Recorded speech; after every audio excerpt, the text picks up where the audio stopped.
食咗你哋呢一個療程，第一時間俾我見到嘅就係我呢隻手指痛喎，幫到我喎，隻腳都好翻好多啦，可以去旅行去10個禮拜。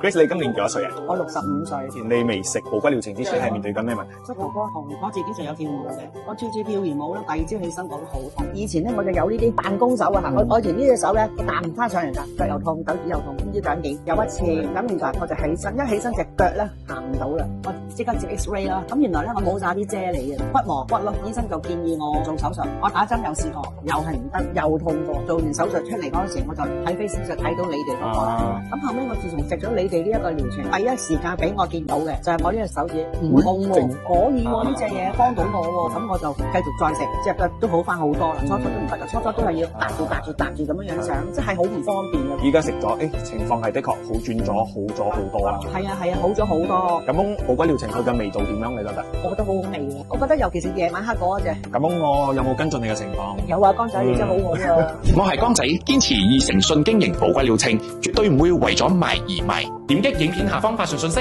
，1對1教你如何正確服用寶骨療程。而家仲有做緊限時優惠㗎，我係江仔，你嘅健康我為你操心。